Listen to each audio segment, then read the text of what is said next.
Good morning, everybody. Oh, good morning. Daniel chapter 6. We're continuing our study in the Bible in the prophet Daniel. We've gotten through the first 5 chapters. Thank you, Tim, for praying. How important is prayer to you? Is praying a big part of your life? Is it important to you? Would you rather pray than do other things? What if I said tomorrow you couldn't pray? You could not pray. And if you did, you would be given the death penalty tomorrow. Right here in Yakima, if you prayed to the one true living God tomorrow, anytime tomorrow, from sun up to sundown, you would die. Would you pray tomorrow? Now, you know the right answer because a lot of you know what Daniel 6 is about, but would you really? Would you really? Is prayer more important than your life? Just spending another moment with God, would that be more important than living out the rest of your life here in Yakima, Washington? Well, we're going to see a guy that was confronted with a similar situation to that. He was confronted and he had to make a decision. And we're going to see the decision and the miracle and the amazing things that followed here in the book of Daniel. Many of you, this is probably one of the most common stories in the Bible that many people know that don't even know the Bible. Daniel in the lion's den, Daniel chapter 6. And for good reason. It's a powerful passage. And Daniel is such a good example to us here in what we're about to see. And hopefully we can apply a lot of these things to our lives. But as we go through it, remember, maybe try to look at it through the eyes of maybe a younger child, or maybe when you first heard this story and you didn't know what was going to happen. And remember Daniel, through the whole thing, he really didn't know what was going to happen. But there's one thing he did know, that God is in charge. God is the king that's in charge. He's the one true king, and his kingdom will last forever. And as long as you're a part of his kingdom, you don't have to really fear other kings or other edicts or things like that. Let's get right to it. Daniel chapter 6, verse 1. Verse 1. Verse 1. Verse 1. That always works. All right. Daniel 6, verse 1. Then the king gave orders, and Daniel was brought in, and... wrong notes. It seemed good to King Darius to appoint 120 satraps over the kingdom, that they would be in charge of the whole kingdom, and over them 3 commissioners, of whom Daniel was one, that these satraps might be accountable to them, and that the king might not suffer loss.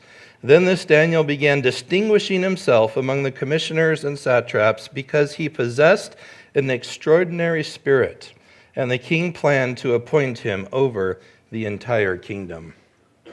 So there's the setting. We've already seen in the first 5 chapters, there were some young men brought from Judah to Babylon and taught in the Babylonian ways. Daniel and some others set themselves apart. They were 10 times better than all the other wise men. So right from the beginning, it was clear that there was something special with them. Eventually, Daniel would interpret a dream for Nebuchadnezzar, and that would really set him apart from others, and Nebuchadnezzar would have quite a proclamation after that.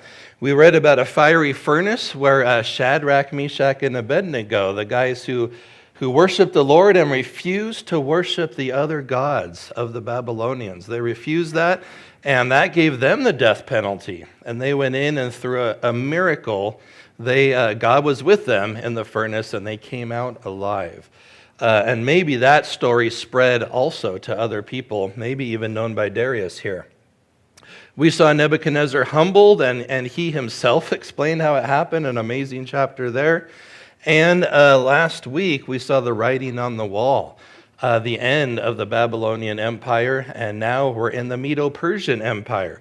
Daniel has seen a lot of things happen, hasn't he? He was taken from Judah to Babylon, taught in their ways, saw that come and go, and now it's part of a new empire. And actually, this, where we pick up here in verse 1, is probably around 65 years after he was appointed to the highest position that Nebuchadnezzar appointed him to. So that's 65 years later here.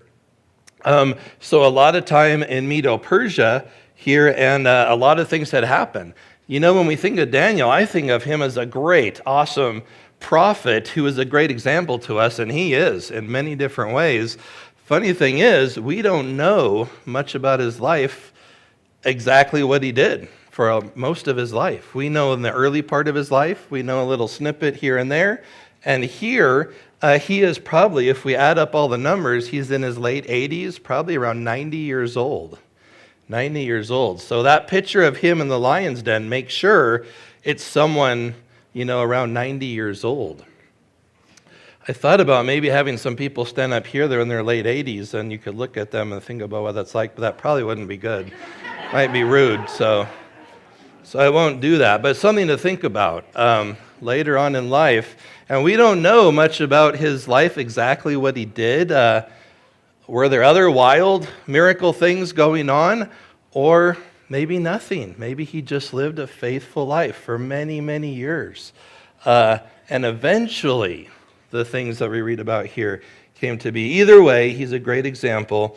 And here we find him in the Medo-Persian Empire under King Darius, who's going to appoint some people over the kingdom, probably to get taxes from them and to keep the peace and just make sure law and order is going on. And over them, he's going to have 3 commissioners. Those would be the people over the satraps, making sure they're being honest and they're keeping the peace and they're doing the taxes correctly. And so these 3 people would have to be very special people that the king would trust completely, because there's so much room for people to be, you know, taking bribes and wrong taxes and doing all sorts of things. These would have to be your very best people that would be the most trustworthy. Daniel, one of them. And then it says, Daniel began distinguishing himself among the commissioners and satraps because he possessed an extraordinary spirit. And the king planned to appoint him over the entire kingdom. What a position. This young guy from Judah who was an exile from there, and now planning to put him over, it sounds like second in charge of the whole kingdom. Now, we don't have time to get into it, but a lot of commentaries and stuff point out that Darius, there is some discrepancy or argument about who exactly is this guy. Does he have another name? Is he also Cyrus the Persian? Is he also someone else? And honestly, I'm not so sure. I just know he is the guy here. He is, whether he's the king or a king, he is a very powerful king in the Medo-Persian Empire, and this is going on here. All right, and so Daniel would be about to take the position of, this would be second in charge of the kingdom. Wow, just for an exile from Judah. And how did he do that? How did he set him apart? Did he go to the king and say, I'm awesome? I am awesome. Did he get a gathering and say, everyone, I want you to say I'm awesome on 3. 1, 2, 3. And, say that to the king? No. He was a humble guy. He did his job well. And amidst that, he was a godly guy as well. Just an amazing example in a pagan society of a godly person and the impact that they can have. All right, verse 4. Then the commissioners and satraps began trying to find a ground of accusation against Daniel in regard to government affairs, but they could find no ground of accusation or evidence of corruption, inasmuch as he was faithful and no negligence or corruption was to be found in him. Then these men said, we will not find any ground of accusation against this Daniel unless we find it against him with regards to the law of his God. Well, there's a lot of good things you could say about a person, but I'd say those are some of the best things you could say about a human being. They looked into his government affairs, and this could be, for a long time here, and they saw that there was no evidence of anything that they could bring against him, not even anything. He didn't even steal a pencil from the office, or he didn't do this or that. He did nothing. Just amazing. What if someone looked into your background? Where you work, or your government affairs, or the things that you've done in the last 10, 20, 30 years. Could they find anything against you to bring against you? That's a good question. Studying this passage hasn't been a lot of fun because I've had to examine my own self and thought, oh man, maybe there are some points where someone could if they really were looking. Well, with Daniel, there was nothing. There was nothing they could bring against him. What a great guy. That's a hero right there. If you want to be like someone, be like Daniel. And be set apart, above reproach. No one could bring anything against him in his government affairs. And that's an amazing thing. He worked in politics. He was a government person and a godly person in a pagan society.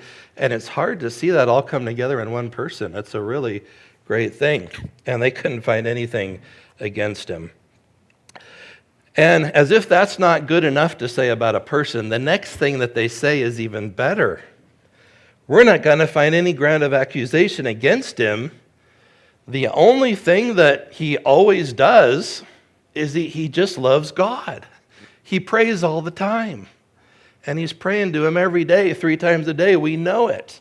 It's something that sets him apart from other people. He loves his God. He serves his God continually. That'll be mentioned here also. He serves God, he loves God, and he prays every day. That's the only thing we can find against him. Now, is that a bad thing? Obviously not. That's a great thing. But they're like, man, if we're going to take this guy down, and for some reason they want to take him down, that's the only way we can find it. Boy, would you like someone to say that about you? Wouldn't that be great if someone said, man, I can't find anything against you. The only thing against you is that you love God so much.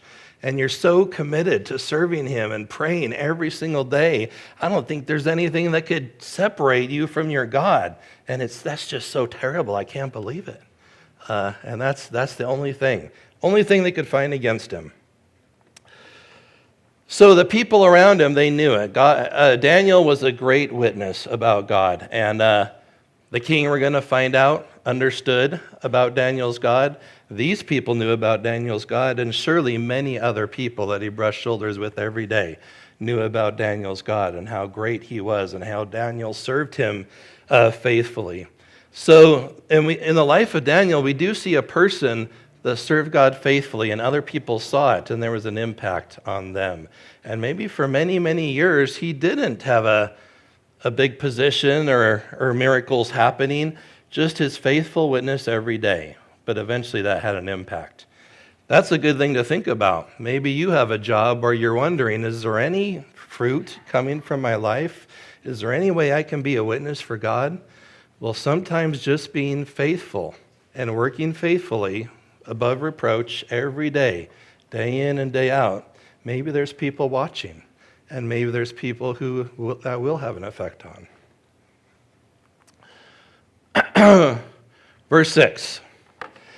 Then these commissioners and satraps came by agreement to the king and spoke to him as follows. King Darius, live forever. All the commissioners of the kingdom, the prefects and the satraps, the high officials and the governors have consulted together that the king should establish a statute and enforce an injunction that anyone who makes a petition to any god or man besides you, O king, for 30 days, shall be cast into the lion's den. Now, O king, establish the injunction and sign the document so that it may not be changed according to the law of the Medes and Persians, which may not be revoked. Therefore, King Darius signed the document, that is, the injunction. So some of his leaders come. Now, they say it's everybody. They say all the commissioners of the kingdom, all the prefects, all the satraps, all the high officials, and the governors all agree on this. Now, is that true? Now, we know there's at least one person that does not agree, so they are lying here.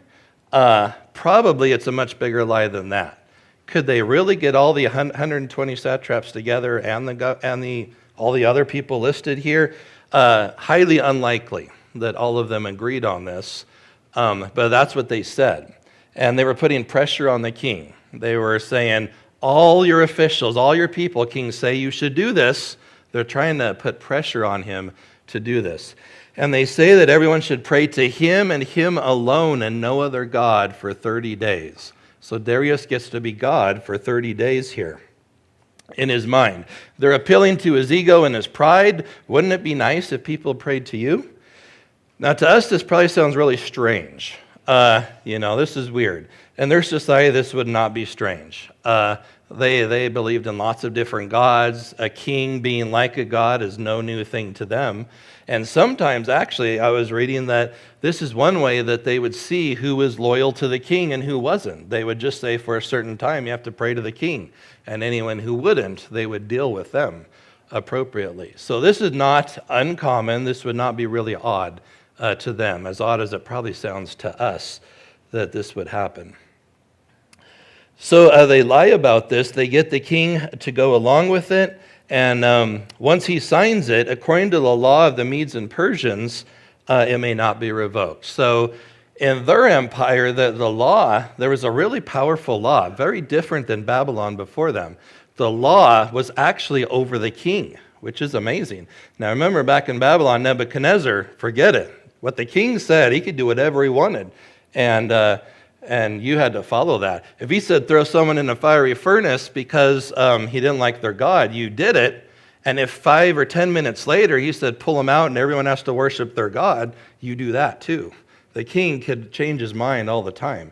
Now in Medo-Persia, that's not the case. The king cannot. Once he signs something, it's an official law and it cannot be changed even if he wants to. Very different situation here. So the king signs it. And now we'll see what happens next. Verse 10, now when Daniel knew that the document was signed, he entered his house, and then we're going to read what happens next. Now, what was the document? It said anyone who prayed to anyone other than King Darius for 30 days would be thrown into a lion's den. They had a lion's den there for executing people. They probably used it often. Many people went in. How many of those people you think came out of the lion's den? Like if they threw 3 in, how many came out? None. If they threw 5 in, how many came out? None. 1 person in, how many out? When you go in a lion's den, who's going to win? A lion and a person. Well, we're not a betting people, but if you had to bet, who would you bet on, the lions or the people? The lion's going to win every time, okay? Now, I've heard this story from a kid. I know what happens, and most of you know what happens. But you got to remember, that's a complete miracle, what's about to happen. When a person goes in a lion's den, they die 100% of the time. There is nothing else that happens. They die. Maybe how long it takes and whatever could vary, but they die. Daniel knew that if he prayed to God, at least in a public way where they saw it, he would die. Okay, this isn't that he would go and have a miracle happen, which we know is about to happen, but he would die. He would go to the lion's den and die. So that's his choice. What's he going to do? What would go through his mind here? Should he pray? Should he not pray? How should he pray? What should he do? Lots of questions there, right? His life's on the line, probably going to think about it a little bit. Something to think about. What would you do in that situation? I think I already asked that. Good question to ask. What would you do? In his roof chamber, he had windows open toward Jerusalem. He continued kneeling on his knees 3 times a day, praying and giving thanks before his God as he had been doing previously. That's what he did. That's his response. An amazing response here, what he does. His life's on the line, and what does he do? He prays. Last week, Dave had a great list for us of things, We should respect the government. The Bible's clear on that, and he talked about that. The only times we don't is when they specifically go against what the Bible says. Obviously, praying to Darius would be wrong. The Bible would say not to do that. So obviously, Daniel cannot do that based clearly on the Bible. But what does the Bible say what he should do, though? Besides not praying to Darius, that's clear. Did the Bible say he had to go in front of an open window? I didn't think it was there, but I'm really glad I listened to a message by John Piper, and he said he did look, and he couldn't find anywhere that the Bible said you have to do that. Now, some people did in the Bible do that, but you don't have to. The Bible didn't say he had to do that. Could he have closed the shutters on the window?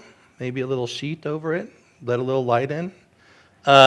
Maybe not pray so loud so it's not clear. Maybe not on your knees so they don't know that you're actually praying. I mean, wouldn't it have been better if he just kind of, prayed but not so clearly? Maybe many things went through his head. I don't know. I suspect probably not a lot of those things went through his head. He loved God and he prayed. And there was nothing that was going to change that. Darius had a lot of power. Yes, he could throw him to the lion's den. But who was really in charge here? I think Daniel knew 100%. He was totally convinced, and the whole life of faithfulness showed him that he knew who was in charge. It was not Darius. It was not the satraps and people trying to get him in charge. It was not the lions in the lion's den who seemed to be in charge down there in that pit. No, it was God. God's in charge in the kingdom. God's in charge in these other people's lives. God's in charge in the lion's den. God was in charge. And so he did what he always did. He kneeled on his knees in front of an open window in a way that was clear to everyone that he was praying. Not for a show. He wasn't doing it to be showy, but it's because he loved his God and he loved to pray. And no one was going to take that away from him. He prayed.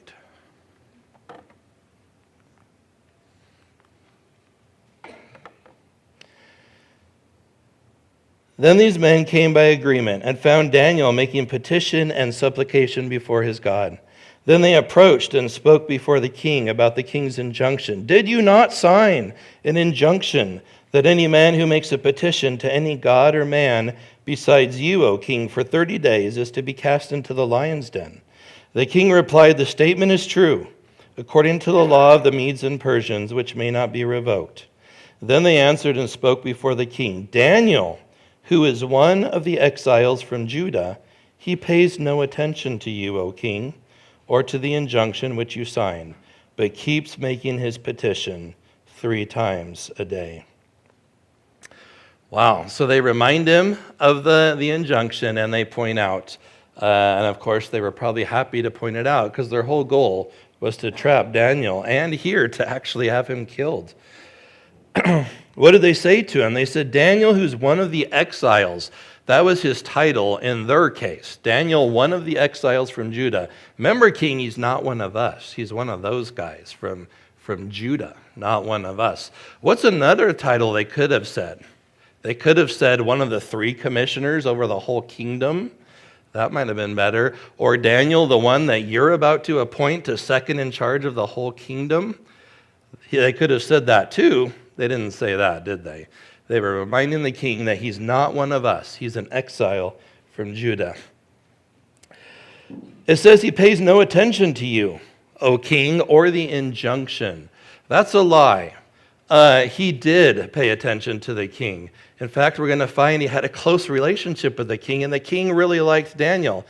Daniel, again, was a great guy, and when he prayed, it was not out of a spirit of rebellion. It was not out of a spirit of, I hate the king, and I'm going to do this, and you just try to tell me not to pray. I'm going to do it anyway.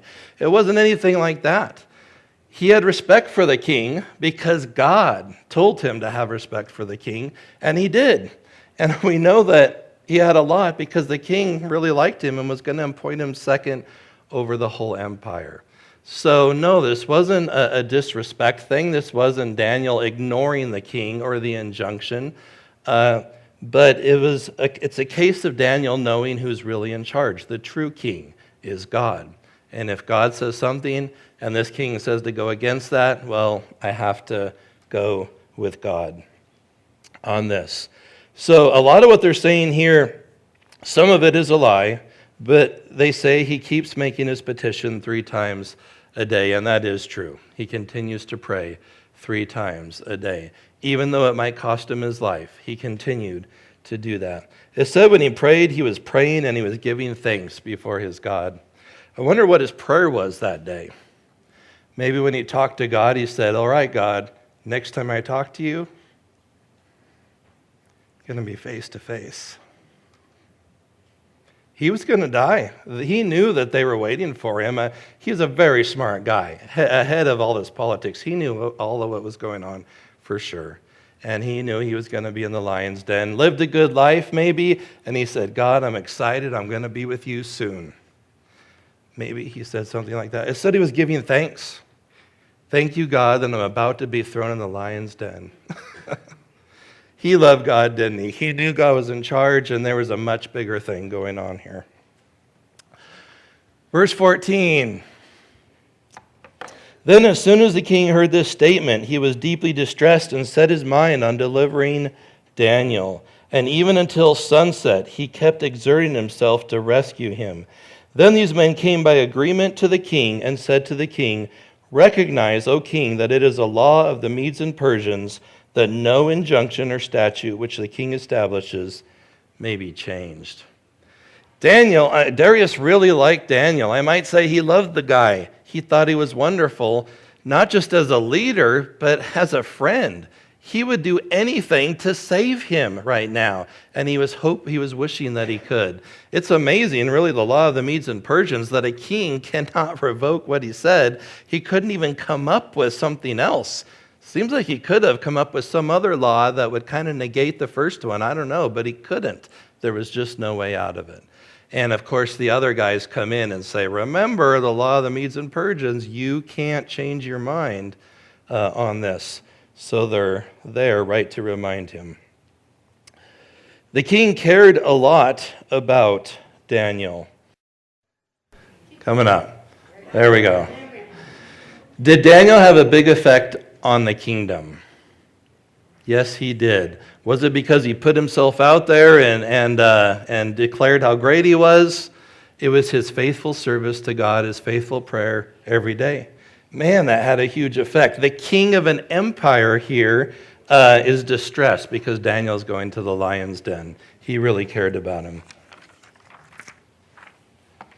Verse 16. Then the king gave orders, and Daniel was brought in and cast into the lion's den. The king spoke and said to Daniel, your God, whom you constantly serve, will himself deliver you. Now this is amazing. This is Medo-Persia. This is the Gentile empire, pagan people who believe in God. It's very, very far from any belief in God that we believe in or anything like that. These are, the wild people. And the king of this empire, what does he say to Daniel? Your God, whom you constantly serve, will himself deliver you. Wow. Again, I want to point out, every time Darius put a person in the lion's den, how many times did they come out? Never. It never happens. Again, we know what's going to happen in the story, most of you know, but he didn't. And I would say also that Daniel probably didn't. We don't read of anything here where God told him what was going to happen. He knew God could save him, but he didn't know if he would or not. And the king himself says, may God save you. God will deliver you.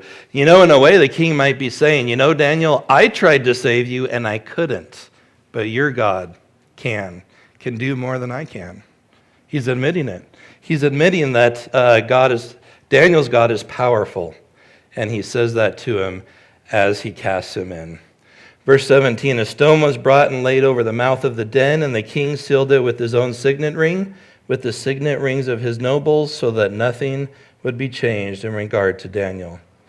Then the king went off to his palace and spent the night fasting, and no entertainment was brought before him, and his sleep fled from him. He really cared about Daniel. He did not want to throw him in the den. It's amazing how the effect Daniel had on a king, that he liked him so much. He couldn't sleep, couldn't eat, nothing. And it was very different. And people would see this. People would say, why is the king so troubled? And, well, because he cares about Daniel, and he didn't want to throw him in the lion's den.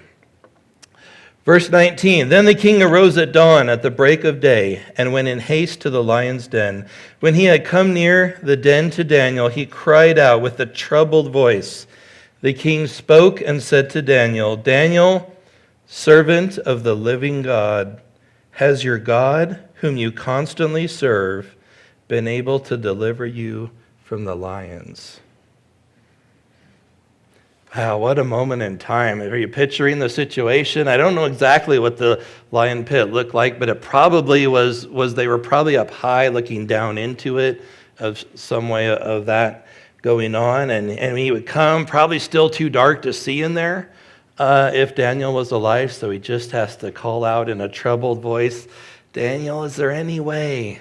Did your God, who you always serve? Again, did Daniel have an effect on people? The king knew he always served him. Daniel, the God you always served, was he able to save you? I wonder if Daniel waited a moment before he answered. King, can we talk about this later? I don't want to wake the lions up. Can you get me out of here and we can discuss it then? No, I see a lot of similarities to what happens here as Shadrach, Meshach, and Abednego in the fiery furnace. They weren't looking for an exit. They were in there with the Lord, and they were fine to be there. They didn't come out till the king asked them to come out. Daniel, apparently he was fine, and he gives a little speech from the lion's den. I don't know if I would want to talk loud right then, you know. He gives his speech. Verse 21. Daniel spoke to the king, O king, live forever. Do you think those were powerful words in Darius's life? O king, live forever. Wow. Just those words alone, he could have stopped right there. And that would have been a powerful, powerful thing. O king, live forever. My God sent his angel and shut the lions' mouths, and they have not harmed me, inasmuch as I was found innocent before him, and also toward you, O king. I have committed no crime. Wow, so God sent an angel and shut the lion's mouth. You know, I wish I had more information on what happened in the lion's den. We know about Darius and what he did that night. Honestly, I'm not too worried about Darius. It's Daniel that I'm worried about. And we're not told a lot. We're just told that an angel shut the lion's mouth. God was with him. Whether that angel was God himself or he sent the angel, either way, I would say God was with Daniel. Daniel was close to God. God was close to Daniel. He was right there with him. And God was in charge in the lion's pit.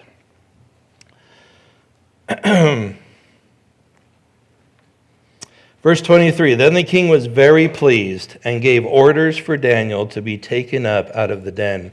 So Daniel was taken up out of the den, and no injury whatever was found on him, because he had trusted in his God. It was a miracle, a complete miracle.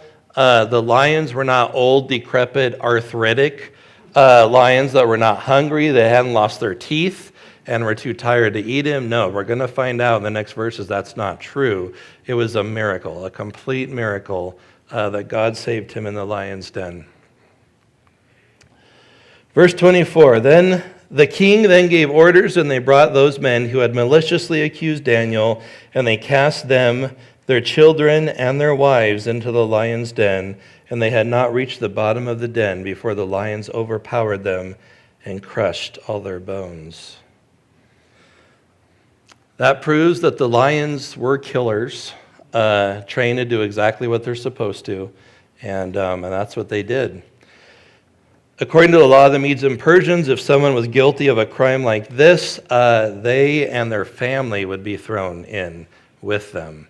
So Kind of a sad thing here, but do you see that they were trying to use, the bad guys were trying to use the law of the Medes and Persians to punish Daniel? In the end, it was the law of the Medes and Persians that actually killed them and their family. The very law that they were trying to use against someone else, and they got the consequences of that. Verse 25. Darius the king wrote to all the peoples, nations, and men of every language who were living in all the land. This is the third time in Daniel that we've seen a proclamation by a pagan king that's a pretty good one about God. Just amazing here in the book of Daniel, the things that happen. So here we go. This is a good proclamation. He says, "May your peace abound. I make a decree." Now remember, it's the law of the Medes and Persians. When you make a decree, can it be changed? No, it can't. So listen to this decree. "I make a decree that in all the dominion of my kingdom, men are to fear and tremble before the God of Daniel.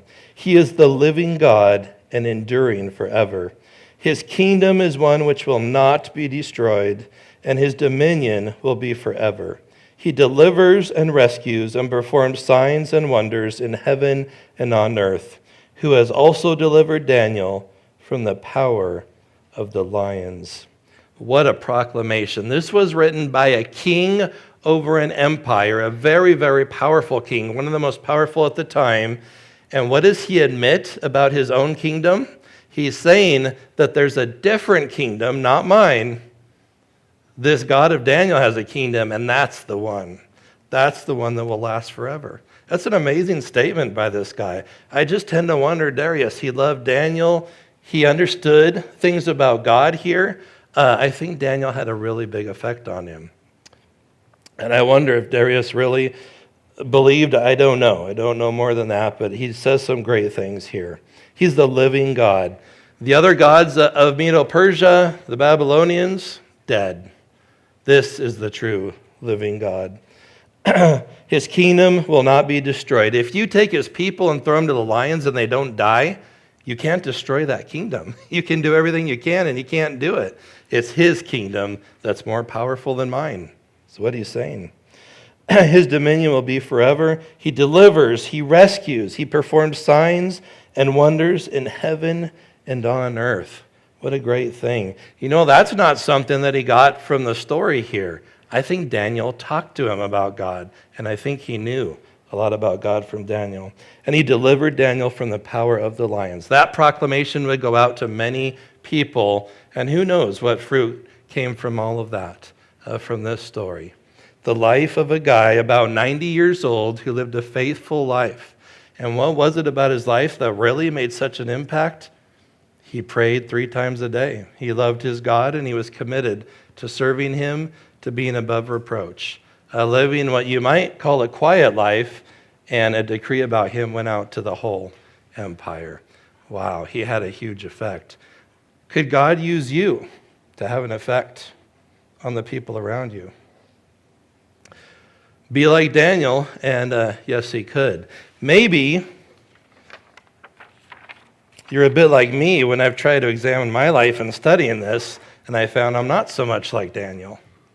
Well, maybe admit that you're not to God, and if you've sinned, admit it and ask forgiveness. And if you need to go out to other people, ask them forgiveness too. That could have a big impact too. That could be a good witness for God as well. Admitting that you're wrong, he's right, and asking forgiveness and making it right. Who knows? That might just have a big effect on people as well. I had 3 quick points, and I just put them away. A lot of things we can learn from this story in the life of Daniel. I'm not going to list them all, but here's just a couple of quick things. Be faithful in everyday life. People might be watching, and it might have a big effect. God's in charge.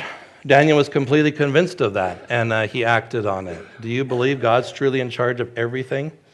If you do, it's going to have a big impact on your life. And here's what I've been thinking a lot, maybe the most important of this entire thing. I have a deep theological statement here to make, and I think you should all do it, and it will completely change your life. If you want to get a pen or pencil and write this down, this is what you should really get from this, everybody. Here we go. Here's what you should do. Are you ready? Pray.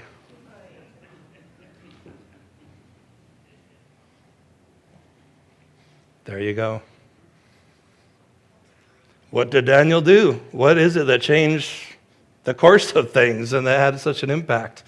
He prayed. Just pray. Just go do it. Maybe we should pray right now. Let's pray. God in heaven, we thank you that you're the awesome God, the true living God, and your kingdom will endure forever. Thank you that we can be a part of your kingdom and know that we are, be a part of your family and be with you forever. Thank you for that great blessing, Lord. And we thank you for the story of Daniel. Help us to be like him. Help us to be faithful in the everyday tasks that we do, and that might have an impact on the people around us, Lord. And we thank you that you're in charge. Thank you that you listen to us and that we can pray to you. Lord, help us to be a people of prayer and to take full advantage of that and to pray to you all the time. Help us maybe to even be known as people that pray to you, the true living God. We pray this in Jesus' name. Amen.